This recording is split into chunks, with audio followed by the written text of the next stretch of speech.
Press the Lord. प्रभूच्या नावाला मी धन्यवाद देतो. प्रभूच्या नावाला उंचावतो. देव बाप्पाच्या सानिध्यामध्ये बसण्यासारखा या जगामध्ये दुसरा आशीर्वादाचा समय कोणताच नाही. देवाच्या कार्याशिवाय दुसरा आशीर्वादाचा क्षण या जगामध्ये दुसरा कोणताही नाही, हे देवबाप या विचारातून सांगत आहे. आणि प्रियांनो, धन्य आहात तुम्ही की तुम्हाला देवबाप त्याच्या सानिध्यामध्ये बसण्याची प्रत्येक शुक्रवारी परवानगी देतो.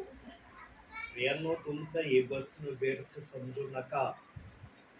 तुम्हाला कधी कधी वाटणार अरे दरवेळेला ब्रदर आले की आम्हाला बसावं लागतं. फार आशीर्वादितात आणि या गोष्टीला स्वतः येशू ख्रिस्ताने आशीर्वाद दिलाय. आणि येशू ख्रिस्त स्वतः बोललाय की जे माझे वचन ऐकतात, माझे वचन पाळतात, तेच माझे भाऊ बहीण आणि आई. या शब्दाने येशू ख्रिस्ताने देवाच्या चरणी बसणाऱ्यांचा सन्मान केलाय. म्हणून भक्तीची सुरुवात आपण प्रार्थनेने करू. देवभक्त या ठिकाणी आलेलाच आहे, पण त्याचं आगत स्वागत आपण प्रार्थनेच्या माध्यमातून करू. आणि आपल्यासाठी प्रार्थना आज अंजुताई करतील. तुमचा आवाजात प्रार्थना करायची. आपण प्रार्थना करूया. पवित्र पवित्र पवित्र पवित्र आपका छानी प्रतिष्ठा निर्माण करते वाले महाविश्व बाप्पा, तुला उंचवते, गौरवते, मान हिमते बाप्पा. बाप्पा दिवसभर आम्ही सर्वांना सांभाळत धन्यवाद बाप्पा. बाप्पा विश्व बाप्पा होणारी भक्ती तो आश्रयित कर बाप्पा. बाप्पा होणारं वचन तो आश्रयित कर विश्व बाप्पा. अंकलच्या जीवाला स्पर्श कर, त्या नावाचं गौरव होते विश्व बाप्पा. आमच्या उपयोग झालाच म्हणून धन्यवाद बाप्पा. अशी विनंती तारीख प्रभू येशू ख्रिस्ताच्या गोडाने पवित्र नावात केली म्हणते. डायरेक्ट 6व्या शब्दाकडे जाऊया आपण. वधस्तंभावरून येशू ख्रिस्ताने जो 6वा शब्द काढला तो आपण पाहूया. योहानकृत शुभवर्तमान 19वा अध्याय 30वे वचन. 30वे वचन.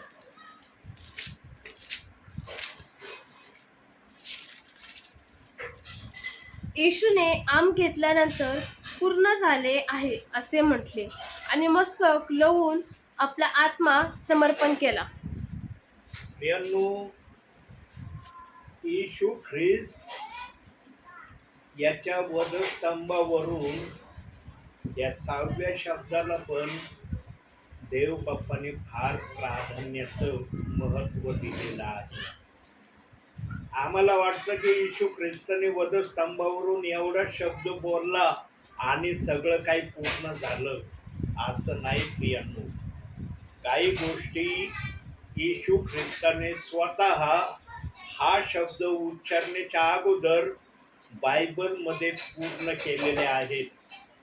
मी पाहत असताना बऱ्याचशा गोष्टी मला पूर्ण झालेल्या दिसल्या, परंतु देवाच्या आत्म्याने जेवढ्या गोष्टी मला पूर्ण झाल्याबद्दलचं दाखवलं, तेवढ्या गोष्टींना मी 4 विभागामध्ये आपल्यासमोर ठेवणार आहे. आणि ते 4 गोष्टी कोणत्या आहेत त्यातलं पहिली गोष्ट आपण पाहूया. आणि विचाराच्या माध्यमातून देव बाप्पाने 2 विचार या 4 गोष्टींकरता माझ्या मनात टाकले. पहिला विचार, पूर्ण झाले आहे हे शब्द उच्चारण्या अगोदर येशूने 4 पूर्ण कामे किंवा कार्य केली. ती त्याने काही महत्वाची कामे कार्य अगोदर पूर्ण करून घेतली. मग येशू ख्रिस्ताने वधस्तंभावरून पूर्ण झाले हे शब्द येशूच्या मुखातून उच्चारविले. बघा प्रियांनो, 4 महत्वाचे कार्य काम येशू ख्रिस्ताने कोणते केले ते कार्य वचनातून बघूया. यांना देव बाप्पाने मला विचार दाखवले नाही, म्हणून डायरेक्ट वचनात आपल्या समोर ठेवतो. मत्तेकृत वर्तमान 5वा अध्याय 17वं वचन.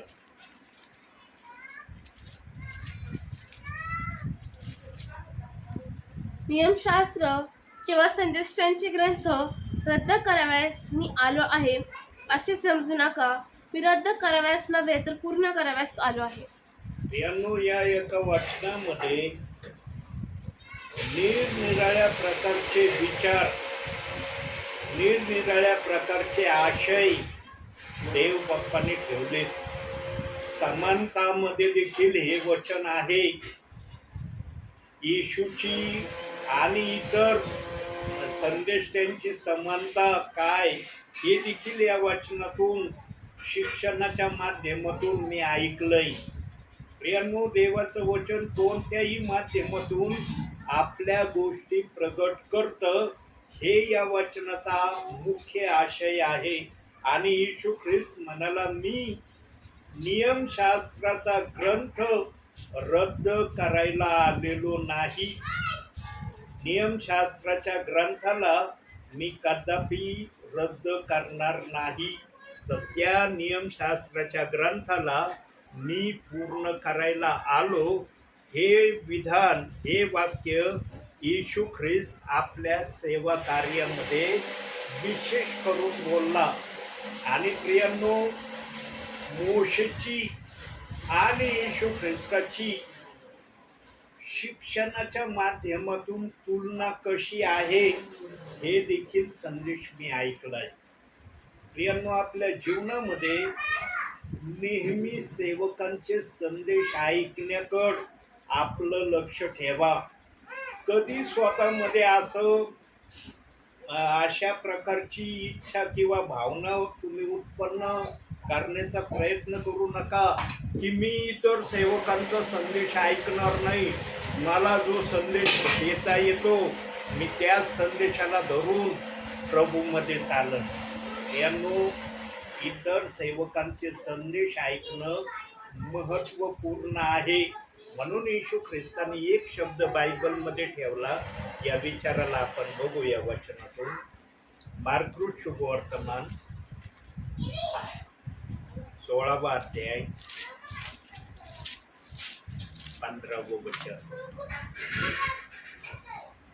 मग त्याने त्यांना सांगितले की सर्व जगात जाऊन संपूर्ण सृष्टीला सुवार्तेची घोषणा करा. आता सुवार्थ म्हणलं ना म्हणजे काही जणांना काय वाटतं, येशू ख्रिस्ताचं वधस्तंभावर जाणं, येशू ख्रिस्ताचा छळ होणं, येशू ख्रिस्त मरणं आणि मरणातून उठणं, एवढी सुवार्था हे वचन सांगत नाही. एवढं जर या वचनाला सुवार्था सांगायची असती तर पाळक आणि सुवार्थिका, पाळक आणि शिक्षक याची नेमणूक देवाच्या आत्म्याने केली नसती. देवाने फक्त सुवार्थेवरच आम्हाला ठेवलं असतं. सुवार्थेमध्ये सुवार्थिक पण येतो, पाळक पण येतो आणि शिक्षण देणारा पण येतो. या तिन्ही प्रकारच्या गोष्टींना धरून या ठिकाणी ते वचन सांगत आहे की ही सुवार्थ तुम्ही सगळ्या जगात सांगा. सुवार्थ फक्त येशू ख्रिस्त वधस्तंभावर गेला, आमच्यासाठी त्याने दुःख सहन केलं, मरण पावला, मरणातून उठला, एवढी सुवार्थ नाही. एवढ्या सुवार्थेवर हे वचन आधारित नाही. शिक्षण, पाळक आणि सुवार्थिक या तिघांचं ही शिक्षण तुमच्या जीवनामध्ये असू द्या. आणि यांना कधी तुम्ही सेवा करण्यासाठी यांची अडवणूक करू नका, मज्जाव करू नका की आमच्याकडे आमचे सेवक येतात, इतर सेवकांची आमच्याकडे यायची काही गरज नाही. आजही चालली परंपरा. प्रियांनो, काही सेवक विश्वासणाऱ्यांना आजही सांगत आहे मी तुमच्याकडे येतो ना प्रार्थनेला, इतर सेवकांना प्रार्थनेला येऊ देऊ नका. यांनो, देव असा कधीच आपल्या वचनाविषयी करत नाही की यानेच वचन सांगायचं आणि त्यांनी सांगायचं नाही. देवाच्या आत्म्याने सगळ्या ठिकाणी वचन सांगण्याची सगळ्यांना मोकळीकता दिली. सुवार्थिकाला मोकळीकता दिली, बाळकाला मोकळीकता दिली आणि शिक्षण देणाऱ्याला मोकळीकता दिली. पण आज आम्ही जेव्हा प्रभूच्या कार्यामध्ये या गोष्टी आणतो तेव्हा शिक्षण देणाऱ्याला मी म्हणजे मीच आहे, माझ्यासारखं शिक्षण देणारा कुणीच नाही याचा अभिमान काही जण आज मनात ठेवतात. पाळकीय सेवा करणारा माझ्यासारखी पाळकीय सेवा कोणालाच करता येत नाही, मी ज्या प्रकारे मंडळीला सांभाळतो चालवितो असं कोणालाच करता येत नाही. अशा प्रकारे काही जणांच्या मनामध्ये अहमपणा घेऊन चालले. सुवार्थ सांगणाऱ्याला वाटतं माझ्यासारखी सुवार्थ सांगणार टॅलेंटेड कुणीच नाही, मीच आहे फक्त सुवार्थ सांगणारा. यांनो देवाचं वचन कधीही त्याच्या वचनाचा अहमपणा अभिमान आपल्या हृदयात घेऊन वचन सांगा, ही देवाची मान्यता नाही. काहींच्या तर संदेशामध्ये इतके खालच्या प्रतीचे शब्द असतात प्रियांनो, की ते खालच्या प्रतीचे शब्द ऐकण्याची इच्छा होत नाही. देवाचा आत्मा कधी खालच्या प्रतीचे शब्द बोलत नाही. देवाचा आत्मा कधीच कोणाला खालच्या स्तराला आणण्याप्रत शब्द आपल्या दासाच्या मुखातून वापरत नाही. देवाजवळ जी बोलण्याची भाषा आहे ना, ती हाय लेवलची भाषा आहे. देवाच्या आत्म्याजवळ खालच्या लेवलची भाषा नाही. पण काही सेवक आहे ना, पवित्र आत्म्याने भरलेले पण खालच्या प्रतीची भाषा बोलतात. प्रियांनो, जो वचनामध्ये मुरलेला आहे, वचनामध्ये मुळवलेला आहे, त्याला जर खालच्या प्रतीचे शब्द ऐकायला मिळाले ना, तो त्या दासाचा संदेश ऐकणं सोडून देतो. प्रियांनो, आम्हाला हाय क्वालिटीचा संदेश हवा आहे, हाय प्रतीचं जेवण आम्हाला हवं आहे. म्हणून इस्रायली लोक बघा, मोशेकडे नेहमी तक्रार करायचे, आम्हाला हे पाहिजे ते पाहिजे, असं पाहिजे तसं पाहिजे. तू आम्हाला फारोच्या गुलामगिरीतून रानात आणलंस ना, आम्हाला ते सगळं मिळालं पाहिजे जे आम्ही मिसर देशामध्ये खात होतो.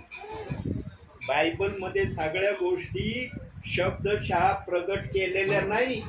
काही गोष्टी प्रगट केल्यात, मांसाविषयी प्रगट केलंय, आणि मानना जो मोशे देत होता या मान्याविषयी तर सांगण्यात आलेलं आहे. 40 वर्ष मोशेच्या आज्ञेने मानना स्वर्गातून येत होता. प्रियांनो, 40 वर्ष मानना येणं सोपी गोष्ट नाही. आणि या मान्याबरोबर लावे पक्षी सुद्धा इस्रायली लोकांना खावयास दिले. गणनाच्या 11व्या अध्यायामध्ये आम्हाला वाचायला मिळतं, देव बाप्पानी इतके लावी पक्षी इस्रायली लोकांना खायला दिले, त्यांच्या नाकाला शिशारी आली. देवाचा त्याच्यामध्ये सगळ्या गोष्टी दिसत्यान.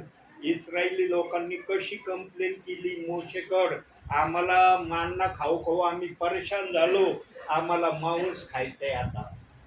आणि जेव्हा मोशेने देवबाप्पाकडे विनंती केली, तेव्हा देवबाप मोशेला म्हणला, इस्रायली लोकांना मी इतकं मांस खाऊ घालणार आहे, त्यांच्या नाकाला शिसारी येईपर्यंत खाऊ घालणार आहे. आणि ते म्हणणार आहे, तुला आता आम्हाला मांस नको, आम्हाला आता दुसरं जेवण पाहिजे. देवाने देण्याविषयी कधी हात आखडून देवबाप्पाने इस्रायली लोकांना दिलं नाही. मन मोकळ्यापणाने इस्रायली लोकांना देव बाप्पाने पुरवलं. पण इस्रायली लोकांनी देव बाप्पाचा सन्मान तसा केला नाही जसा सन्मान करण्याची देव बाप इस्रायली लोकांकडून अपेक्षा करत होता. त्यांनी साध्या मोशेचा सन्मान नाही केला, तर ज्या देवाने मोशेला नियुक्त केलं होतं त्याचा ते कधी सन्मान करतील. म्हणून कनान देशामध्ये 2 जणांपेक्षा अधिक जणांना देव बाप्पाने घेतलंच नाही. कनान देशात 2च जण कनान देशात गेले. 6 लाखापेक्षा अधिक प्रियजन मिसर देशातून फारोच्या गुलामगिरीतून बाहेर निघले, पण कनान म्हटलेल्या देशात 2च जाणं झालं. का झालं? कारण ज्यांनी देवाच्या आज्ञा पाळल्या त्यांना देवाने कनान देशात येऊ दिलं. ज्यांनी पाळल्या नाही त्यांना देव बाप्पाने कनान देशात येऊ दिलं नाही. प्रियांनो, या वचनामध्ये एक वचन आपण बघूया. मोशेची आणि येशू ख्रिस्ताची तुलना नवीन करारामध्ये शुभवर्तमानामध्ये कशी आलेली काढूया आपण एक वचन. लोककृत शुभवर्तमान 22 अध्याय 34 वचन. बघा बरं काय लिहिलंय त्या ठिकाणी.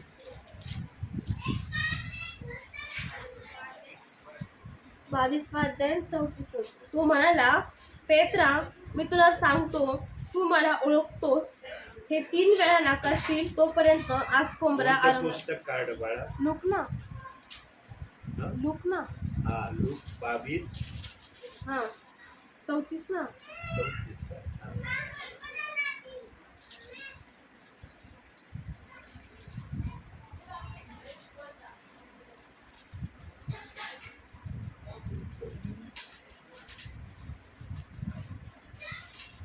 सॉरी 24 अध्याय 41 वचन. क्षमा करा. 41 ना. मग आनंदामुळे त्यांना ते खरे न वाटून ते आश्चर्य करीत असतात त्याने त्यांना म्हटले, येथे तुम्हाजवळ खाण्यास काही आहे का? तेच आहे ना. किती अध्याय काढा. 24 अध्याय 41.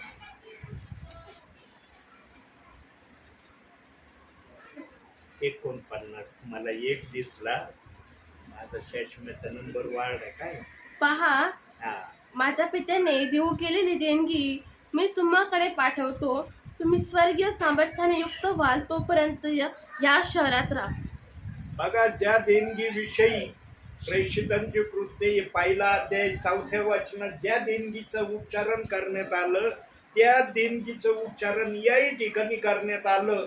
आणि मोशेची आणि येशू ख्रिस्ताची समानता काय आहे हे एका दासाच्या मुखातून मी संदेशाच्या द्वारे ऐकलेलं आहे. प्रियांनो, देव बाप्पाच्या वचनात जे सांगितलं ना, देव बाप्पाने कुणाला 30 पट मिळालंय, कुणाला 60 पट मिळालंय, कुणाला 100 पट मिळालंय. ज्याला ज्या पटीमध्ये देव बाप्पांनी दिलंय ना, तो त्याच पटीमध्ये देव बाप्पाचं गौरव आपल्या विश्वासणाऱ्यांसमोर करणार आहे. येशूची समानता मोशे बरोबर कशी करण्यात आलेली आहे याविषयीचा संदेश मी अतिशय खोलरित्या ऐकलाय प्रियांनो. आणि ज्या दासाच्या मुखातून हा संदेश मी ऐकलं ना, ते दास अतिशय प्रभावी दास आहे.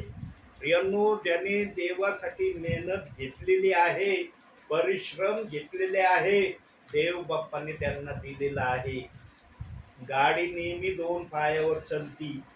गाडीला 2 चाक जर असले ना, आता मी हिरो होंडा गाडीवर आलोय. माझ्या हिरो होंडा गाडीला एकच चाक असतं तर चालली असती का गाडी माझी? फार भरपूर चांगली गाडी, पण एकच चाक असतं, चालली असती का? 2 चाकाशिवाय गाडी चालू शकत नाही. पण देव बाप्पाने ज्यांना या गाडीवर बसण्याचा अधिकार दिलाय त्यांना 30 पटीच्या माध्यमातून खुश केलंय, कोणाला 60 पटीच्या माध्यमातून खुश केलंय, कोणाला 100 पटीच्या माध्यमातून खुश केलंय. ज्याने जशी मेहनत घेतली तसा आशीर्वाद देव बाप्पाने दिलाय, हे या विधानातून सांगायचंय. आणि येशू ख्रिस्त जे म्हणलं ना, नियमशास्त्र मी रद्द करायला नाही तर पूर्ण करायला आलो आहे. येशू ख्रिस्ताने नवीन करारामध्ये अनेक माध्यमातून या गोष्टीला प्रगट केलंय. येशू ख्रिस्ताने स्वतः वचनाच्या माध्यमातून काही गोष्टी आमच्या समोर प्रगट केलेल्या आहेत की येशूची आणि जुन्या करारातल्या संदेश त्यांची समानता कशी होती. त्यातला एक विचार सांगतो. मोशेने पाण्यावर अधिकार मिळवला होता. कशावर अधिकार मिळवला होता? पाण्यावर. तांबडा समुद्र दुभागला का नाही मोशेनी? त्याच्या आज्ञेने समुद्र भिंतीसारखा उभा झाला का नाही? मोशेने इस्रायली लोकांना संकटातून बाहेर काढण्याचं कार्य केलं.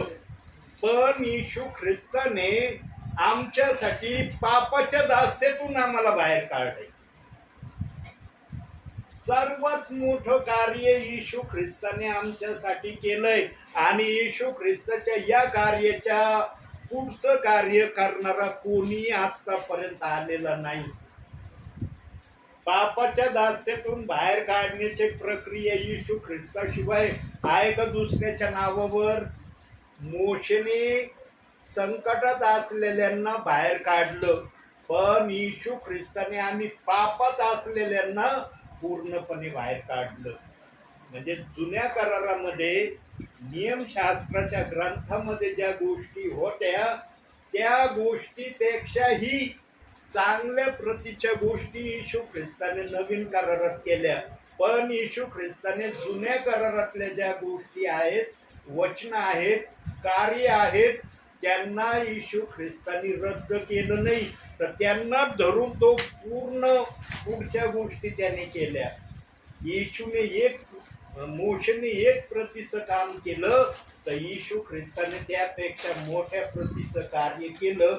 हे यातून सिद्ध होतं. मोशेने संकटातून इस्रायली लोकांना बाहेर काढलं, पण येशू ख्रिस्ताने आम्हाला पापाच्या दास्यातून बाहेर काढलं. यांनो, एका दासाने या गोष्टीवर, या वचनावर इतकं सुंदररित्या संदेश दिला, इतका मनमोहक संदेश मी ऐकला. नेहमी इतर दासांचे संदेश ऐकत जा. आणि जो कोणी सेवक म्हणेल ना की माझ्याशिवाय इतरांचे संदेश ऐकू नका, त्या सेवकाचं मुळीच कधी ऐकू नका तुम्ही. देवाने कधीच असं बंधन घातलं नाही प्रियांनो की या दासाचा संदेश ऐकायचा, या दासाचा ऐकायचं नाही. मी प्रत्येक दासाचा संदेश ऐकण्याचा प्रयत्न करतो, पण त्या दासांचे मी संदेश ऐकतो जे माझ्या प्रती हाय क्वालिटीचा बोलणारे. कारण मला पण देवाच्या आत्म्याने समज दिली की तू संदेश कोणत्या दासाचे ऐकले पाहिजे. माझ्याजवळ ज्या प्रतीचा आहे त्या प्रतीपेक्षा उच्च प्रतीचे ज्यांच्याजवळ संदेश आहे त्या दासांचे मी संदेश ऐकल्याशिवाय राहत नाही. मनोज टेलोरेंचे मी संदेश कायम ऐकतो. मनोज टेलोरेंच्या संदेशाला मी नेहमी आदरणीय संदेश म्हणून माझ्या जीवनात ठेवलेले आहे.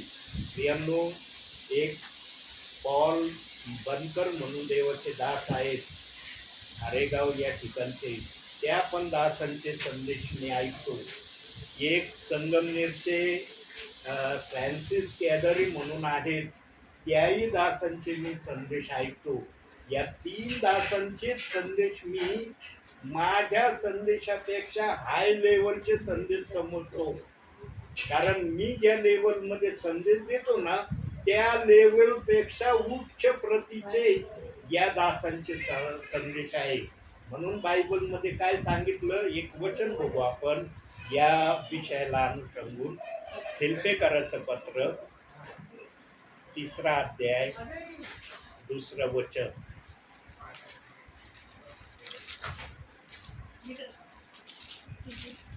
फिलिप्पियराचं पत्र 3रा अध्याय 2रं वचन.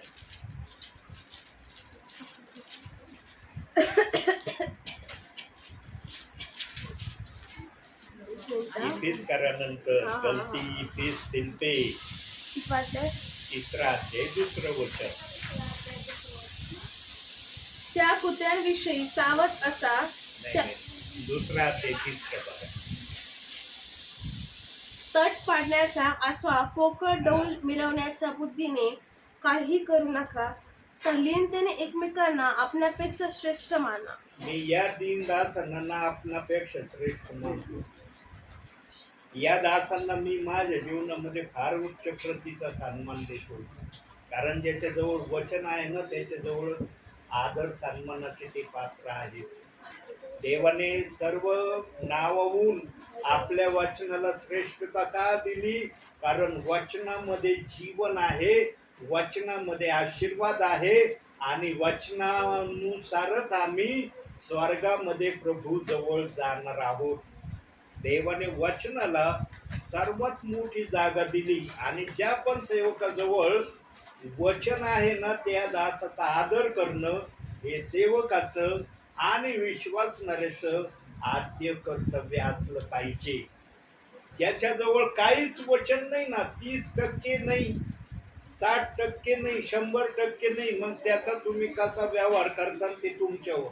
पण ज्याच्याजवळ 30% का होईना देवाचा शब्द आहे, आत्म्याच्या प्रेरणेने त्या दासाचा सन्मान झालाच पाहिजे. मग सेविका असो ती, या ब्रदर असो, या सेवक असो. प्रियांनो, देव बाप्पाने देण्याविषयी भेदभाव केलेला नाही. ब्रदरांना सुद्धा 30%, 60%, 100% मध्ये ठेवलेलं आहे. असं नाही की फक्त सेवकांनाच 30%, 60%, 100% मध्ये येण्याचा अधिकार आहे. सर्वांना हा अधिकार देव बाप्पांनी दिलाय. फक्त ज्यांना देवाची सेवा करणं प्रिय वाटतं त्यांच्यासाठी ही टक्केवारी आहे. ज्यांना देवाची सेवा प्रिय वाटत नाही ना, सेवेचे निरनिराळे प्रकार सांगितलेत. मग कुणी पोटासाठी सेवा करतं, कुणी प्रसिद्धीसाठी सेवा करतं, कुणी कशासाठी सेवा करतं. 2 प्रकारच्या सेवेविषयी मला माहित आहे, पोटासाठी आणि प्रसिद्धीसाठी. हे बायबलमध्ये दिलेलं आहे. प्रेरणो, आमची प्रसिद्धी फक्त आमचा प्रभू असला पाहिजे.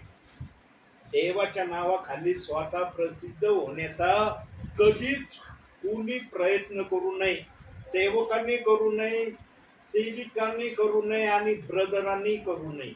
फक्त आमचा टार्गेटचा विषय आमचा प्रभू उंच कसा राहील हे आमच्या लक्षात ठेवणं आमच्या सेवा कार्यामध्ये असलं पाहिजे.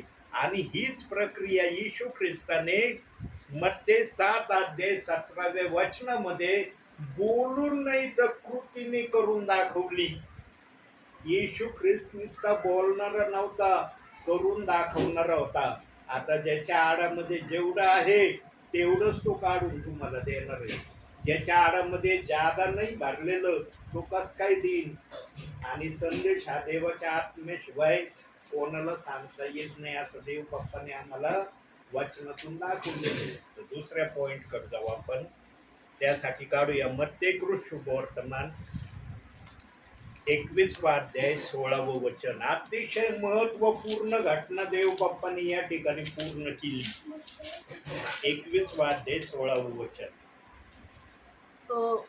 व त्याला म्हणाले, ही काय म्हणतात, हे हे तू ऐकतोस काय? येशूने त्यास म्हटले, हो. बाळके व तान्ही मुले माझ्या मुखातून व स्तुती पूर्ण करविली आहे. हे तुमच्या वाचण्यात कधी आले नाही का? बालके आणि तहानी बाळे यांच्या मुखातून देव बाप्पाने आपल्या सेवा कार्यामध्ये कार्य पूर्ण करून घेतलं. आम्हाला फक्त वाटतं येशू ख्रिस्ताने वधस्तंभावर हाल अपेष्टा सहन करून पूर्ण झाले, हा शब्द पूर्ण केला, एवढ्या शब्दात पूर्णता नाहीये. अनेक प्रकारे मी जेव्हा बायबलला वाचनात आणलं तेव्हा मला दिसलं की पूर्णत्वाचे अनेक प्रकारचे कार्य येशू ख्रिस्ताने आपल्या सेवा कार्यामध्ये केले.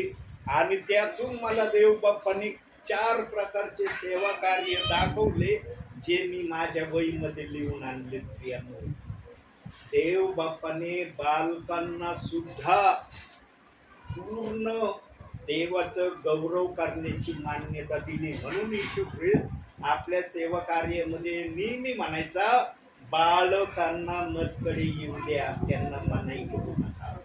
आहे ना, लिहिलंय ना शुभवर्तमानामध्ये. देव बाप्पाने बालकांपासून पूर्णत्वेचं कार्य आपल्या सेवा कार्यामध्ये केलं.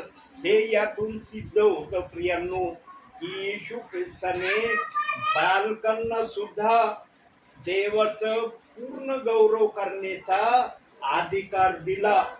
म्हणून येशू ख्रिस्त आपल्या सेवा कार्यामध्ये बालकांचा नेहमी सन्मान करणारा होता. काही जण बालकांना डाटवायचे, पण येशू ख्रिस्त म्हणायचा, बालकांना डाटवू नका, त्यांना मजकडे येऊ द्या. यांना आमच्या येशू ख्रिस्ताने कोणाचाही अनादर केला नाही, कोणाच्याही विरोधामध्ये आमचा येशू ख्रिस्त गेला नाही. हे या प्रमाणातून येशू ख्रिस्ताला आपल्या समोर सांगायचं आहे. तिसऱ्या गोष्टीकडे आपण जाऊया. त्यासाठी काढूया योहानकृत शुभवर्तमान 3रा अध्याय 29वे वचन. वधू ज्याची आहे तोच वर आहे तोच वर आहे आणि उभा राहून त्याचे बोलणे जो ऐकतो तो वराचा मित्र आहे. त्याला वराच्या वाणीने अत्यानंद होतो. तसा हा माझा आनंद पूर्ण झाला आहे. देव बाप्पाने आम्हाला पूर्ण आनंदामध्ये आणलेलं आहे. या वचनातून देव बाप्पाने वधू आणि वर या शब्दाचं उच्चारण केलेलं आहे. आज आम्ही संदेशामध्ये ऐकतो ना, आमचा वर येणार आहे आपल्या वधूला घेऊन जाण्यासाठी, आहे ना. ऐकलंय ना आम्ही संदेशामध्ये, आमचा वर आमचा प्रभू आहे, आम्ही त्याची वधू आहोत. हे आम्ही संदेशाच्या माध्यमातून ऐकलंय. आणि या वधूला पूर्णत्वामध्ये आनंदाच्या माध्यमातून आमच्या प्रभूने आणलं आहे. हे या वचनातून येशू ख्रिस्त आम्हाला सांगत आहे. म्हणून या विचाराला, या वचनाला अनुसंगून एक वचन आणखी आपण बघूया. फिलिप्पियराचं पत्र 4 अध्याय 4 वचन.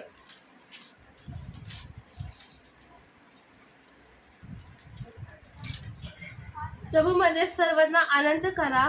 पुन्हा म्हणेन आनंद करा. काय म्हणते वचन? प्रभू मध्ये आनंद करा म्हटलंय, माणसामध्ये आनंद करू नका म्हटलंय. प्रभूचा आनंद जर आम्हाला हवा असेल ना, तर आमचं प्रभूच्या वचनाकडे लक्ष असणं गरजेचं आहे.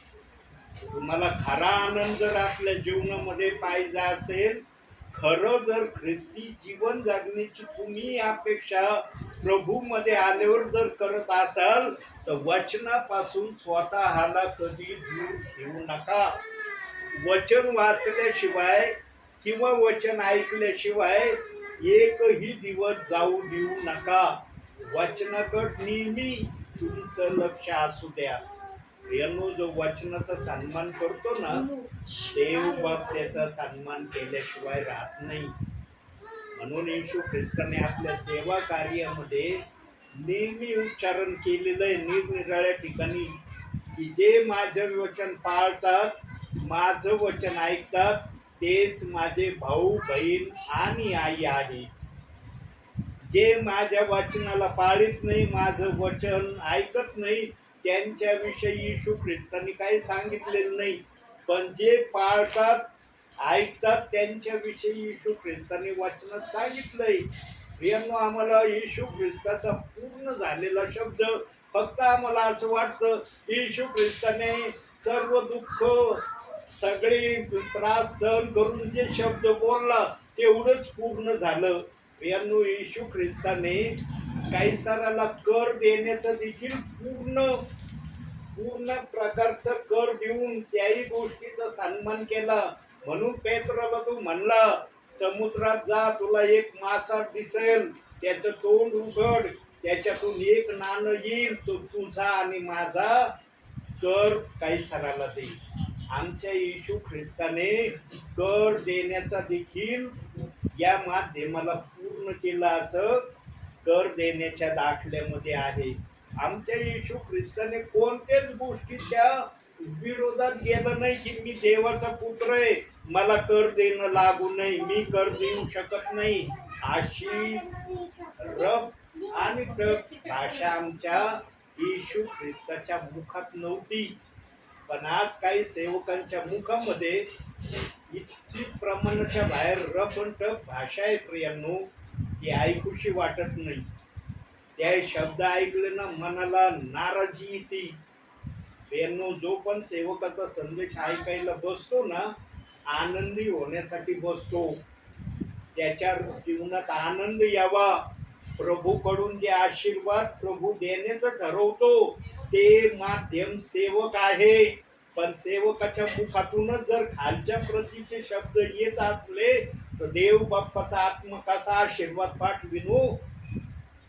देव बाप्पाचा आत्मा कधी खालच्या प्रतीच्या शब्दाला आशीर्वादामध्ये बदली करत नाही.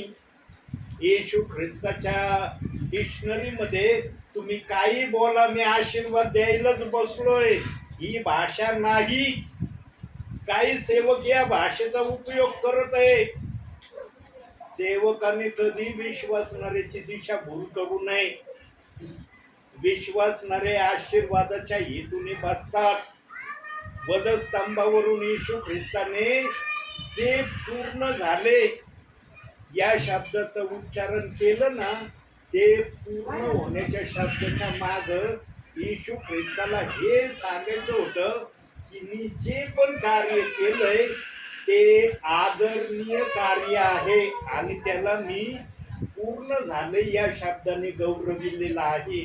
पण आम्हाला फक्त वधस्तंभावरून येशू ख्रिस्ताने हे शब्द उच्चारण केले, मान खाली लवविली, आपला प्राण सोडलेला आत्मा आपल्या देव बाप्पाच्या हातात दिला, एवढंच आम्ही धरून चाललो. येशू ख्रिस्ताने बऱ्याचशा गोष्टी सांगायला जर लागला देवाचा आत्मा, तर कितीतरी आत्म्याजवळ गोष्टी आहेत, पण आत्मा तेवढ्याच गोष्टी सांगतो प्रियानो, जेवढ्या गोष्टीमध्ये विश्वासणाऱ्यांसाठी आशीर्वाद देव बाप्पाने ठेवलाय.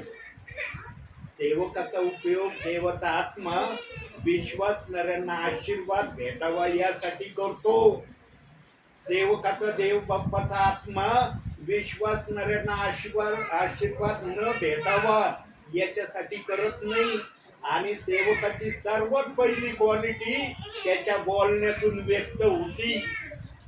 त्याचं बोलणं मीठाने रुचकर आहे का, त्याच्या बोलण्यावरून पारख करा. म्हणून दिलंय ना गणसेकराच्या 4थ्या अध्यायाच्या 6व्या वचनात, तुमचं बोलणं मीठाने रुचकर केल्यासारखं असावं. ज्याचं बोलणं मीठाने रुचकर केल्यासारखं आहे तो खालच्या प्रतीचे शब्द बोलन का? त्याला खालच्या प्रतीचे शब्द बोलण्याची देवाचा आत्मा मान्यता देईल का? पण आज काही जण या गोष्टी करत आहेत, आम्ही ऐकत आहोत प्रियांनो. देवाचा आत्मा कधी खालच्या प्रतीचं बोलत नाही. देवाचा आत्मा नेहमी उच्च प्रतीचं बोलणार आहे, कारण विश्वासणाऱ्यांना देवाचा आत्मा उच्च प्रतीचे आशीर्वाद देण्याची नेहमी आशा ठेवतो. देवाचा आत्मा खालच्या प्रतीचे आशीर्वाद देण्याची कधीच इच्छा करत नाही. म्हणून प्रियांनो, आमचं बोलणं, आमच्या बोलण्यावर आमची सेवा अवलंबून आहे. आमचं बोलणं कसं आहे प्रियांनो, आम्ही बोलताना म्हणतो की मी माझा जुना स्वभाव टाकून दिलाय किंवा जुना स्वभाव सोडून दिलाय, पण काही जणांमध्ये आजही जुना स्वभाव त्यांच्या बोलण्यातून व्यक्त होतो. नवीन झालेला व्यक्ती नवीनच भाषा बोलतो. नवीन झालेला व्यक्ती जुनी भाषा नाही बोलत कधी. म्हणून बघा वचनात दिलेलं आहे योहानाच्या शुभवर्तमानामध्ये की काही जण म्हणतात, अहो पूर्वी तुम्ही कसे बोलत होते, पण आता तुमचं बोलणं इतकं चांगल्या प्रतीचं येतं ना, मनमोहक आम्हाला तुमचं बोलणं वाटतं. का म्हणतात असं काही जण? कारण बोलण्यातून देखील देवबाप आपल्या लोकांना आशीर्वाद देतो. ज्यांचं बोलणंच खालच्या प्रतीचं असलं काय आशीर्वाद भेटणार आहे हो? तोंडापुरतं फक्त म्हणण्यात काय अर्थ नाही. मला खूप आशीर्वाद भेटला. आशीर्वाद भेटला तर तो दिसला पाहिजे. जर तो दिसला तर त्या बोलण्याला किंमत आहे. जर दिसतच नाही, काय नुसतं तोंडापुरतं बोलण्यात काय अर्थ आहे का? मला खूप मिळाला आशीर्वाद. प्रियांनो, आशीर्वाद त्यांना मिळतो जे देवाचा सन्मान करतात. आमचा सन्मानाचा केंद्रबिंदू देव बाप्पा असला पाहिजे आणि सेवकाचं आद्य कर्तव्य देव बाप्पा कडून आलेला निरोप सांगणं असलं पाहिजे. यांनो, फार डिसिप्लिनिंग येशू ख्रिस्ताने या शब्दामध्ये ठेवलेले आहे. पूर्ण झाले. आम्हाला वाटतं काय नाही, येशू ख्रिस्ताने प्राण दिला, हालापेष्टा सहन केली, पूर्ण झालं. देव बाप्पाने एवढ्याच गोष्टीला पूर्ण झालं म्हटलं नाही. काय येशू ख्रिस्ताने कर दिला, त्याला काय गरज होती का? तो देवाचा पुत्र होता. तो काही सराला म्हणू शकत होता ना, मी देवाचा पुत्र आहे, तुझ्यापेक्षा मी श्रेष्ठ आहे, मला काही कर द्यायची गरज आहे तुला? येशू ख्रिस्ताने नम्रता दाखवली, नम्रता. आमचा येशू ख्रिस्त नम्र होता, हे या गोष्टीतून त्याने सिद्ध केलं. बोलण्यातून नाही. काही जण बोलण्यातून नम्रता दाखवतात. बोलण्यातून नम्रतेला काही महत्व नाही. मोशेला का नम्रतेचा राजा म्हटलंय जुन्या करारामध्ये? कारण मोशे तसा वागला, तशी कृती केली त्याने. हा एका ठिकाणी तो चुकला. मनुष्य आहे, एवढा मोठा पवित्र आदम देवाच्या सानिध्यामधला चुकला. मोशे चुकला, याला काय मोठं महत्व आहे का? तरी देव बाप्पाने मोशेचा सन्मान केला आणि त्याला कानान देश दाखवला. निर्गमाचा 33वा देवाचा डोंगरावरून कानान देश मोशेला दाखवला आणि म्हणला, बघ दुधा मधाचे प्रवाह वाहतात दिसतात ना तुला? ते मी बोलत होतो ना तुला की दुधा मधाचे प्रवाह वाहणाऱ्या देशात तुला घेऊन जाणार आहे, बघ ते. पण तुला तिथं जाता नाही येणार. तिथं जाण्यापासून तू माघार घेतलेली, माझ्या विरोधात गेला म्हणून तुझं जाणं नाही होणार. पण तुला बघायला मी दाखवतोय, बघ ते. आजही इस्रायल देशामधले फळ फळाव इतके उच्च प्रतीचे आहेत प्रियांनो. आम्ही नाही गेलो इस्रायल देशामध्ये, आम्ही नाही पाहिलं प्रत्यक्ष त्या ठिकाणचे फळ किंवा त्या ठिकाणच्या गोष्टी. परंतु जे इस्रायल देशात जाऊन आले ना, त्यांनी सांगितलं तिथले फळ इतके उच्च प्रतीचे आहेत. उच्च प्रतीची हर गोष्ट आहे प्रियांनो त्या ठिकाणी. खालच्या लेवलची कोणतीच गोष्ट इस्रायल देशामध्ये नाही. आणि व्हॉट्सअपवर आम्हाला दिसतं की इस्रायल देशाचे फळ कसे आहेत. काही जण पाठवतात व्हॉट्सअपला की इस्रायल देशाचे बघा आंबे कसे आहेत, अंजीर कसे आहेत, तिथले अक्रोड कसे आहेत. हे व्हॉट्सअपवरून आम्ही पाहिले. ज्या देशाला, ज्या भूमीला देव बाप्पाच्या पायाचा स्पर्श झाला ना, ही भूमी आशीर्वादित आहे. देव बाप्पाचे एखाद्या भूमीला पाय लागणं सोपं समजू नका. आणि त्या भूमीमध्ये येण्याचा देव बाप्पाने आम्हाला अधिकार दिलाय. आम्ही जरी प्रत्यक्ष इस्रायल देशात नाही गेलो, पण इस्रायली नाव आम्हाला देव बाप्पाने दिलंय. आणि हे नाव आम्हाला कोणाच्या माध्यमातून मिळालंय? याकोबाच्या माध्यमातून हे नाव मिळालं. जेव्हा याकोबाने रात्रभर दूताबरोबर झोंबी केली, दूत त्याला म्हणत होता सोड मला, मला जाऊ दे. पण याकोब म्हणलं मला आशीर्वाद दिल्याशिवाय तुला मी सोडणार नाही. मग सरते शेवटी भोरच्या समयाला देवदूत म्हणला तुझं नाव काय आहे? सांगा, देवदूताला याकोबाचं नाव माहिती नव्हतं का? का याकोबाला देवदूताने प्रश्न केला तुझं नाव काय आहे? कारण त्याला आशीर्वाद त्याच नावातून द्यायचा होता, म्हणून दूताने त्याला त्याचं नाव विचारलं. न तर दूताला काय त्याला माहित नव्हतं का हा कोण आहे, माझ्या बरोबर झोंबी करतोय? जेव्हा म्हणला माझं नाव याकोब, तेव्हा तो म्हणला आजपासून तुला याकोब नाही म्हणणार, इस्रायल हे तुझं नाव आहे. याकोबाला जर इस्रायल नाव आहे तर ते नाव आम्हाला पण आहे. पण काही जण म्हणतात ते नाव फक्त इस्रायली लोकांना आहे, मग आम्हाला कोणतं नाव आहे? इस्रायली लोक स्वर्गात जाणार आहेत, आम्ही कुठं जाणार आहे? वचन तर सांगतं सगळ्यांनाच देवबाप स्वर्गात घेऊन जाणार आहे. ज्यांच्या ज्यांच्या कपाळावर निवडलेला शिक्का देवबाप्पाने ठेवलेला आहे ते प्रत्येक जण स्वर्गात जाणार आहे. आणि जे निवडलेल्यामध्ये असून बोलवलेमध्ये चालतात त्यांना देवबाप या समयामध्ये निवडलेल्या लिस्ट मध्ये आणण्याचं कार्य करतोय. म्हणून सेवक आजही प्रार्थनेला येतोय. कशाला येतोय सेवक? तुमच्या परिवारात वेळ घालवायला येतो. तुम्ही वचन वाचत नाही, तुम्ही चर्चला जात नाही, तुम्ही आज्ञा पालन करत नाही. सांगा कोणत्या गोष्टी तुम्ही करत नाही? सगळ्या गोष्टी करतात तरी सेवक तुमच्या घरी येतोय. काय येतो? कारण देव बाप्पाच्या मनामध्ये जो तुमच्या विषयी विचार आहे ना, तो विचार देव बाप्पाचा पूर्ण व्हावा म्हणून सेवक आपल्या परिवारात येतात. आणि मला दाखवल्याशिवाय मी घर सोडत नाही. कालची माझी शास्त्रीनगरची प्रार्थना असते गुरुवारची. काल देव बाप्पांनी दाखवलं नाही, गेलोच नाही मी. मला देव बाप्पा तू दाखवित नाही, मी वेळ घालवायला जाणार नाही. मला माहिती तिथं गेल्यावर तू संदेश देणार नाही. मिटत मग करण्यापेक्षा आपल्या घरात बसलेलं बरं. कारण प्रियानू, जेव्हा देवाचा आत्मा येत नाही ना सेवकाबरोबर, तेव्हा त्याच्या मुखातून संदेश येणार नाही. तो बोलणारच नाही सामर्थ्याने. कारण देवाचा आत्म्याजवळ जे सामर्थ्य आहे ना, ते आमच्या बुद्धीमध्ये सामर्थ्य नाही. म्हणून देवाने अधिकार ठेवलाय की संदेश हा मनुष्याच्या इच्छेने येत नाही, देवाच्या आत्म्यातून येतो. प्रियांनो, मला दाखवल्याशिवाय मी घर सोडत नाही. आणि काही परिवारांनी देव बाप्पाला इतकं डिस्टर्ब केलंय ना प्रियांनो. आता विषय चालला म्हणून सांगतो तुम्हाला, कारण जी लिंक आहे ती लिंक पवित्र आत्मा कधी तोडीत नाही.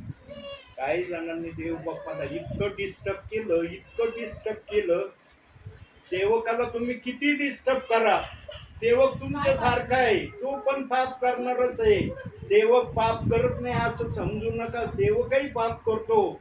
पण देवाच्या विरोधात जर गेले, देव जर नाराज झाला, त्याचा आत्मा जर कोणत्या परिवारात जाण्याची इच्छा ठेवत नसला, सेवक कशाला जाईल? जो आत्म्याने सेवा करतो ना, तो सेवक तर देवाच्या आत्म्याच्या सांगण्याशिवाय सेवेला जाऊ शकत नाही. यांनो, काही जणांचे मला आजही फोन येतात, रोज येतात काही जणांचे फोन. ब्रदर, किती महिने झाले, किती वर्ष झाले तुम्ही आमच्याकडे प्रार्थनेला येऊ नाही राहिले. पूर्वी येत होते, पण आता येणं तुम्ही का बंद केलं? त्यांना एकच सांगितलं, मी कधी कोणाची भावना दुखवीत नाही. फोन आल्यावर त्यांना फक्त एक विचार सांगितला, देव बाप्पाकडे प्रार्थना करा. देव बाप्पाने मला दाखवलं, मी तुमच्याकडे प्रार्थना. एखाद्याने जर फोन केला आणि त्यांना जर मी म्हणलं तुम्ही देव बाप्पाला डिस्टर्ब केलं म्हणून देव बाप्पा तुमच्याकडे येत नाही, तो विश्वासणारा परत करीन का मला फोन? म्हणजे जाऊ दे, त्यांनी सरळ वाक्य बोलून आम्हाला सांगितलं, कशाला फोन करायचा? देवाचा आत्मा कधी कोणाला डिस्टर्ब करत नाही. देवाला प्रसन्नतेमध्ये ठेवणारा जो परिवार आहे, तिथं देवबाप केल्याशिवाय राहत नाही. आणि त्या लिस्टमध्ये तुमचे नाव आहेत म्हणून इथं चाललंय घे असं समजू नका. काय नाही, पगारी पास्टरांना दर शुक्रवारी आमच्या घरी यायची आदत लागली किंवा दर शुक्रवारी ते येतात, हे समजू नका. देवाला ओढ लागती तुमच्या परिवाराची. आणि देवबाप मला शब्द देतो की जा माझ्या दासा, त्या ठिकाणी मी बोलणार आहे. येशू ख्रिस्ताने फार महत्वपूर्ण गोष्टी, बारीक सारीक गोष्टी सगळ्या पूर्ण केल्या. फक्त येशू ख्रिस्ताचं त्रास सहन करणं, प्राण सोडून देणं आणि पूर्ण झालं म्हणणं, एवढ्या शब्दांनी येशू ख्रिस्ताने सर्व कार्य पूर्ण नाही केले. आता याच्यानंतरचा चौथा पॉइंट, अतिशय महत्वाचा पॉइंट देव बाप्पाने मला दाखवला आणि त्याच्याविषयी विचार पण दाखवले, जे आता तुम्ही ऐकणार आहात. काढू या चौथा पॉइंट. योहान कृष्ण वर्तमान 17वा अध्याय 23वा वचन. बघा तिथं काय म्हणतो येशू ख्रिस्त. म्हणजे मी त्यांच्यामध्ये व तू माझ्यामध्ये, यासाठी की त्यांनी एक होऊन पूर्ण व्हावे आणि त्यावरून जगाने समजून घ्यावे की तू मला पाठवले आणि जशी तू माझ्यावर प्रीती केली तशी त्यांच्यावरही प्रीती केली. देवाचा आत्मा येशू ख्रिस्ताने वधस्तंभावर पूर्ण झाले आहे हे म्हणण्या अगोदर त्यांनी एक वाक्य या जगामध्ये पूर्ण केलंय. काय? त्यांनी एक व्हावे. आहेत का सगळे आपण एक? आहेत का एक? वचनाप्रमाणे म्हणता येईल का? इथं येशू ख्रिस्त स्वतः वचनातून पित्याकडे प्रार्थना करत आहे डोंगरावर आणि सांगत आहे की तू जसा माझ्यामध्ये आहे तसे माझे लोक माझ्या नावामध्ये मी ठेवलेत. जे तू मला दिलं ते मी सांभाळलंय आणि ते एक केलंय आणि त्याला पूर्ण हे नाव दिलंय. याचा विचार आपण बघूया. योहान कृष्ण वर्तमानच 10वा अध्याय 16वा वचन. ह्या मेंढवाड्यातली नव्हे, अशी माझी दुसरी मेंढी आहेत, तीही मला आणली पाहिजे. ती माझी वाणी ऐकतील, मग एक कळप एक मेंढपाळ असे होईल. इथं पण एक कळपाचीच भाषा केली. दोन कळपाची भाषा आहे का? दिले का वाचन? दोन कळपाची भाषा बोललाय का देवाचा आत्मा? पण आज वास्तविक जीवनामध्ये दोन कल्प आहेत. वास्तविक जीवनामध्ये आम्ही दोन कल्पांना धरून चाललो. एक मत्ते 28:19चा कळप आणि दुसरा प्रेषित 2:38 वचनाचा कळप. हे दोन कळप आम्ही घेऊन चाललो. पण देवाच्या आत्म्याचं वचन सांगतं एक कळप आणि एकच मेंढपाळ. एकच मेंढपाळ आहे आणि एकच कळप आहे. पण हा कळप कोणता आहे याची कॉम्पिटिशन चालली. मत्ते 28:19चाच कळप खरा आहे. प्रेषित 2:38 वचनाचा कळप त्याच्याकडे लक्ष देऊ नका. प्रियांनो, देवाने एकाला धरलं आणि एकाला सोडलं असं केलं नाही. पण आम्ही आज करतो, एकाला धरलंय एकाला सोडितो. एकाचा सन्मान नाही, एकाचा अनादर आहे. हे आमचं वाग नाही. देवाने आपलं वचन असं नाही ठेवलं एकाचा सन्मान करा, एकाचा अनादर करा. अशा इथून वचन नाही दिलं. यांनो, येशू ख्रिस्ताने 2 ठिकाणी भाकीत केलं, 2 ठिकाणी सांगितलं. बघा कसं सांगितलं बघूया. प्रेषितांची कृत्य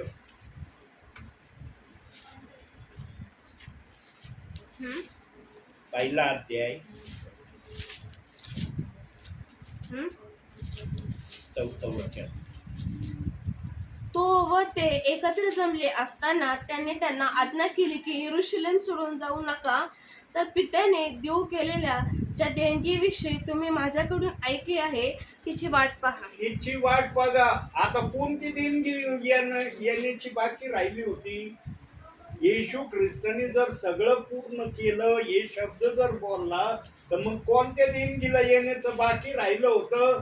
कारण देवाने जे वचन बायबल मध्ये ठेवलेत ते वचन पूर्ण झालं पाहिजे. आणि याला साक्षीदार ठेवलाय प्रभूने. काढूया एक वचन आणखी. यशायाचं पुस्तक 55 अध्याय 11 वचन. त्याप्रमाणे माझ्या मुखातून निघणारे वचन होईल, ते माझी इच्छा पूर्ण केल्या वाचून व ज्या कार्याकरिता मी ते पाठवले ते केल्या वाचून माझकडे विफल होऊन परत येणार नाही. कसं येणार नाही? विफल होऊन येणार आहे का? 2 बाप्तिस्मेचे वचन, एक विफल वचन आहे आणि एक वचन सफल आहे का? आज जर विश्वासणारा दोन्ही वचनाचा सन्मान करत नाही, सांगा त्याने देवाच्या वचनाचा आदर केलाय का अनादर केलाय? देवाचं वचन विफल वचन नाही. काना मात्रा देखील विफल नाही. देव बाप्पाच्या वचनात सांगितलंय, देव बाप्पाच्या आत्म्याने. इथं तर एका वचनाला नाकारलं जातं, एका वचनाला स्वीकारलं जातंय. कुठून अधिकार मिळाला तुम्हाला नाकारण्याचा आणि स्वीकारण्याचा? देवाने मान्यता दिली का तुम्हाला? हे करा म्हणून. एकाला धरा आणि एकाला सोडा सांगितलं का देव बाप्पाने?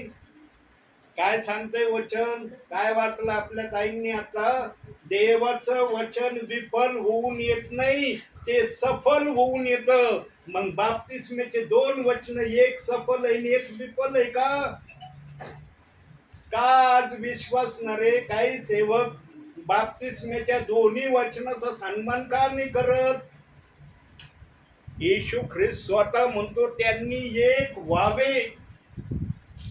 एक व्हावे हे पूर्ण शब्दाने येशू ख्रिस्ताने डोंगरावर एकांती प्रार्थनेमध्ये उच्चारण केलंय. माझ्या याच्यात लिहिलंय त्यांनी एक होऊन पूर्ण व्हावे. बाप्तिस्म्याविषयी पूर्णतेचा शब्द नाही. एकाला धरा एकाला सोडा. एका वाचनाची काही किंमत नाही आमच्या डिक्शनरी मध्ये, आमच्या मनामध्ये. तुमच्या मनामध्ये, तुमच्या डिक्शनरी मध्ये त्या वचनाची किंमत नाही. पण ज्या देवाच्या आत्म्याने ते वचन लिहिलंय त्याच्या डिक्शनरी मध्ये, त्याच्या मनामध्ये दोन्ही वचनाची आदरणीयता आहे. आणि ही आदरणीयता आमच्यात यावी म्हणून आजही देवाचा आत्मा घरोघरी जाऊन वचनातून बोलत आहे. येशू ख्रिस्ताचा पूर्ण झाला हा शब्द आमच्या जीवनात जर आम्हाला पूर्ण करायचा असेल तर बायबलच्या सगळ्या वचनाचा आम्ही जेव्हा सन्मान करू तेव्हा आम्हाला पण हर्षाने आनंदाने जल्लोषाने म्हणता येईल की येशू ख्रिस्ताने पूर्ण झाले हे शब्द वधस्तंभावरून बोलला. मी पण माझ्या कृतीतून बायबलचे सगळ्या वचनाला मान्यता देऊन मी पण वचनाला पूर्ण केला आहे. आजचे वचनाला एखाद्या वचनाला मानित नाही त्यांच्या जीवनात पूर्ण झाला हा शब्द म्हणता येईल का? देवाच्या शब्दाप्रमाणे येईन का म्हणता? आज माणसाचा सन्मान घेतला जातोय देवाच्या वचनाला नाकारून. किती वाईट गोष्ट आहे प्रियांनो. माणसाच्या सन्मानासाठी देवाच्या वचनाला नाकारलं जातंय आणि विश्वासणारे मला तोंडावर बोलले आमच्या पाळ कोणी सांगितलं 238 वचन ऐकायचंच नाही. त्याला दरवाजातच उभं नाही करायचं, ते ऐकायचं लांब राहिलं, दरवाजात नाही दिसला पाहिजे तो. ही भाषा काही पाळकांनी वापरली, मी ऐकली. जे ऐकलं तेच सांगतोय तुम्हाला मी. जे ऐकलं नाही ते मी कशाला सांगू? त्यांनो कधी वचनाचा अनादर करू नका. जे वचनाचा अनादर करतात त्यांच्या जीवनात पूर्ण झाले हे म्हणता येईल का? वचनाप्रमाणे येशू ख्रिस्ताचं वधस्तंभावरून पूर्ण झाला हा शब्द आम्हाला आत्म्याने कळणं महत्वाचं आहे. तुम्ही जर वचनाचा इन्कार करता, वचनाला दोष लावता, वचनाच्या विरोधात कुरकुर करता, तुम्ही कोणत्या पूर्णत्वात आले? देवाच्या आत्म्याप्रमाणे. म्हणलं की सिद्धांत सांगते, हा सिद्धांत बघा तो सिद्धांत बघा.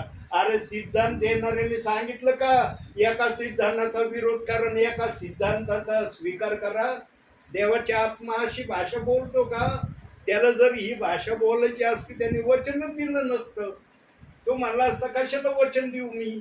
माझ्या वचनाचा अनादर माझ्या दासाच्या मुखातून, विश्वासणाऱ्याच्या मुखातून मी कशाबद्दल ऐकू?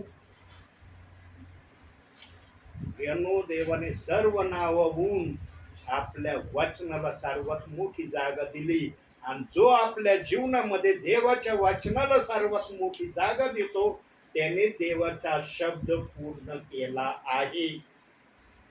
ज्याने देवाच्या वचनाचा अनादर केला त्याला म्हणताच येणार नाही की मी देवाच्या शब्दाला पूर्ण केलंय. अपूर्णतेमध्ये तुम्ही आहात. म्हणून देवबाप म्हणला पृथ्वीवर कर तुला जे करायचं ते, वर आल्यावर हिशोब घेईन तुझ्याकडून. वर गेल्यावर देवबाप्पांनी जर सर्वात पहिला प्रश्न जर हा केला, तू माझ्या बायबलच्या सगळ्या वचनाचा सन्मान करत होता का? इथं तर पळवाट काढली जाती, उडवा उडवी बोलली जाती, सेवकाला कसं तरी रफादफा करायचा आपल्या घरातून. हे चाललंय आजही. पण इथं करता येईल का? प्रभू समोर करता येईल? आत्मा खरं बोलन. मी याला सांगत होतो, आतून ओरडायचो बुद्धीचं सोड, आत्मेचं ऐक, आत्मेचं वचन आहे मान्य कर. ऐकतच नव्हता. बुद्धी म्हणायची नाही, एकाला धरायचं एकाला सोडायचं. यानो जे पण शब्द ऐकत नाही या सगळ्या प्रक्रिया वर होणार आहे. वर होणार आहे. जे तुम्ही इथं ऐकत नाही हे असंच होणार आहे.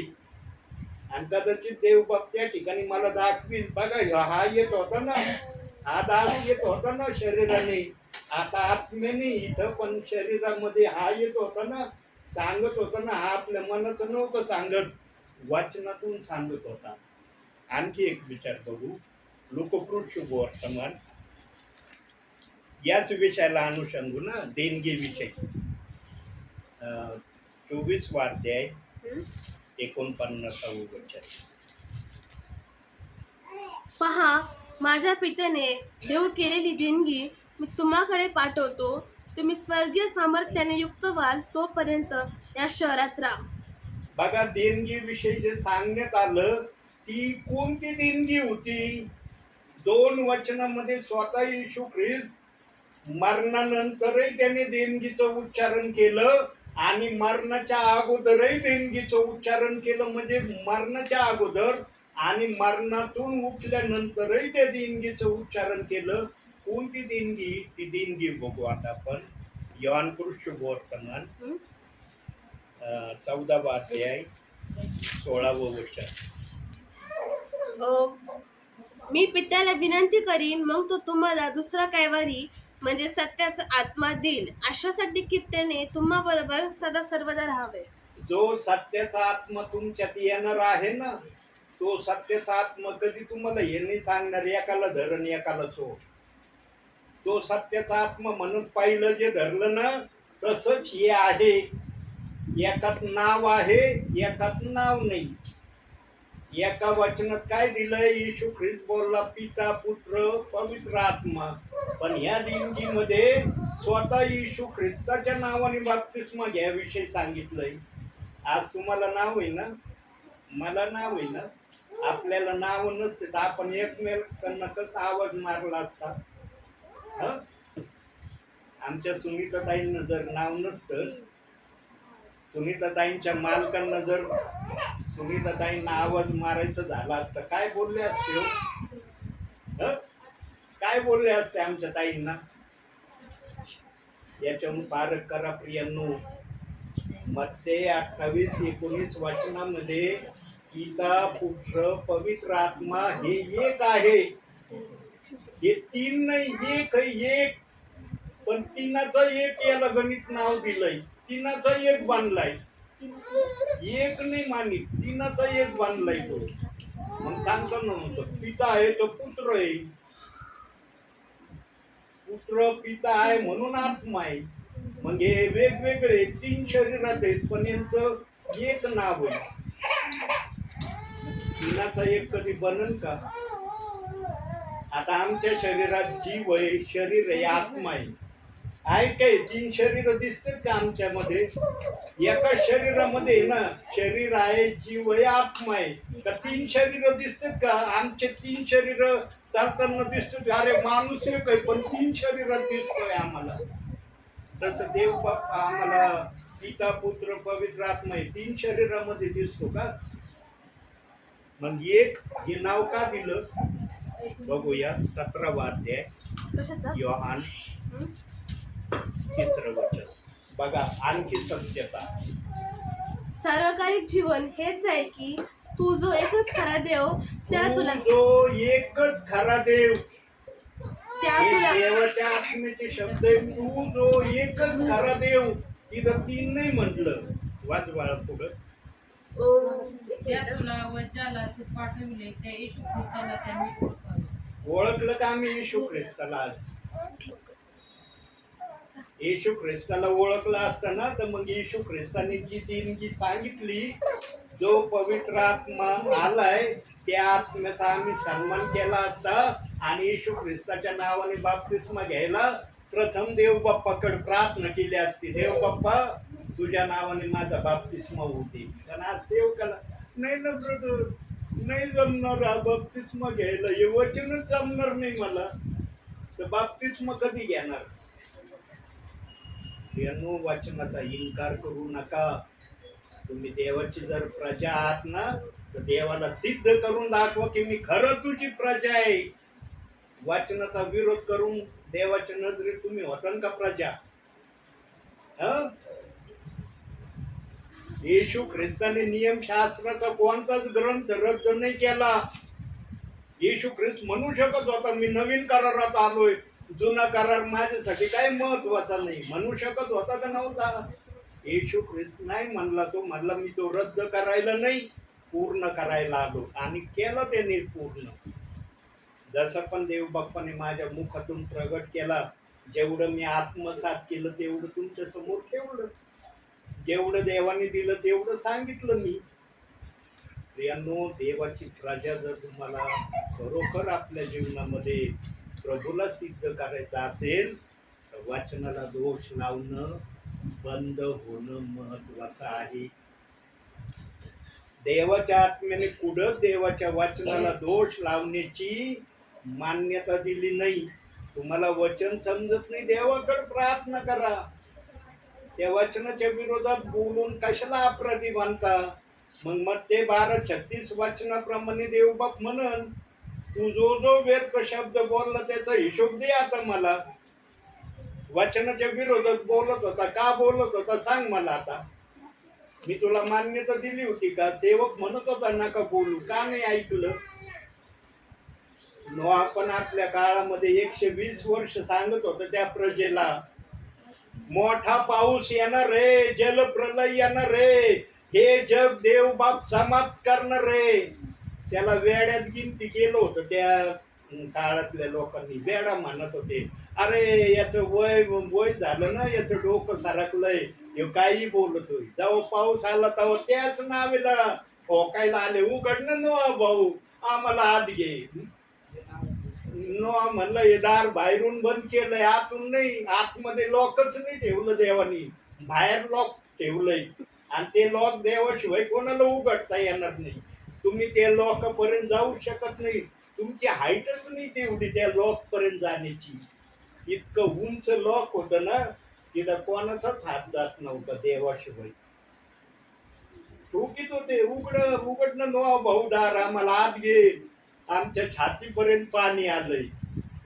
नोहा म्हणला आतमध्ये कडी नाही, बाहेरच कडी आहे, तुम्हाला उघडता आली तर उघडा. ते म्हणा आम्हाला दिसतच नाही कडी, कुठे कडी? नोहा म्हणला वरच आहे कडी, बघा ती.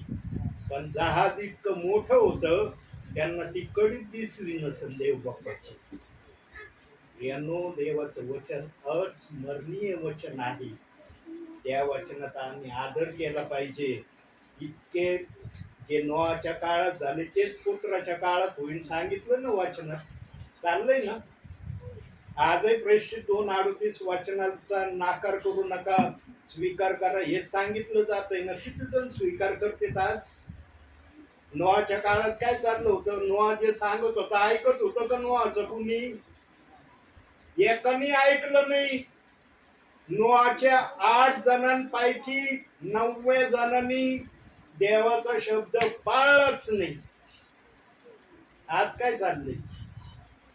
आज वचन ओढून ओढून सांगते की तू जो एकच खरा देव, त्या येशू ख्रिस्ताला तुम्ही ओळखा. किती जणांनी ओळखलं येशू ख्रिस्ताला? येशू ख्रिस्ताच्या नावाने सगळं घ्यायचं, पण येशू ख्रिस्ताला इनडायरेक्टली नाकारायचं. यानो येशू ख्रिस्त जर देणारा आहे ना, तर त्याचा सन्मान करणारे आम्ही झालं पाहिजे, वचनाला मान्यता देऊ. मी पण या वचनाचा नाकार करणार होतो. मी नाही म्हणत की मी वचनाचा स्वीकार करणार होतो, मी नाकारित होतो त्या वचनाला. मला पण माहिती नव्हतं ते वचन काय आहे. जेव्हा देवाने दाखवलं की हे वचन माझं प्रिय वचन आहे, गोल्डन वचन आहे, तेव्हा मी त्या वचनाचा सन्मान केला आणि देव बाप्पाने माझा आदर केला. आजपर्यंत वयोवृद्ध स्थितीत आहे तरी सेवा चालली. आणि मग येशू ख्रिस्ताने योहान 19:30 वचनामध्ये जेव्हा सगळ्या गोष्टी पूर्ण झालेल्या दिसल्या, तेव्हा तो म्हणला पूर्ण झाले. आणि मग त्याने आपला आत्मा देवाच्या हातामध्ये सुपूर्द केला. या गोष्टी प्रक्रिया पूर्ण व्हावे, एक व्हावे, ही प्रक्रिया झाली का आजपर्यंत?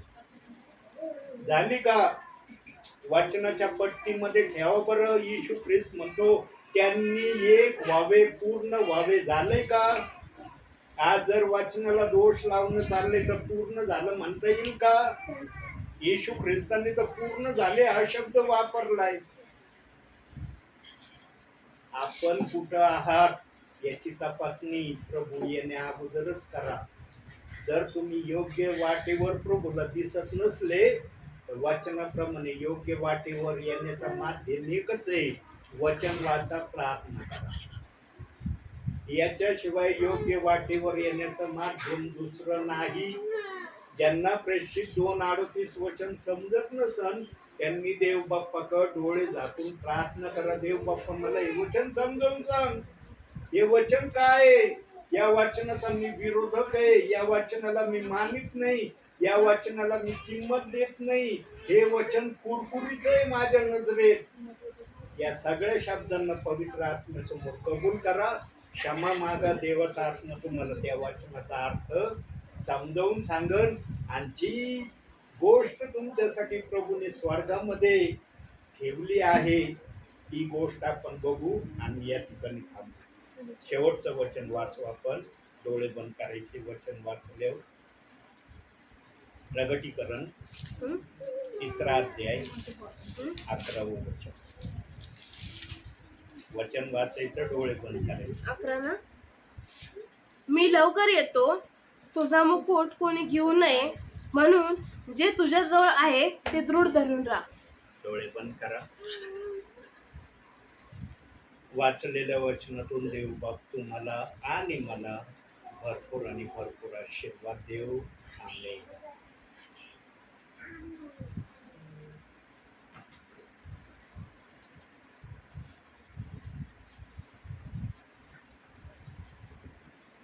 बंद कर.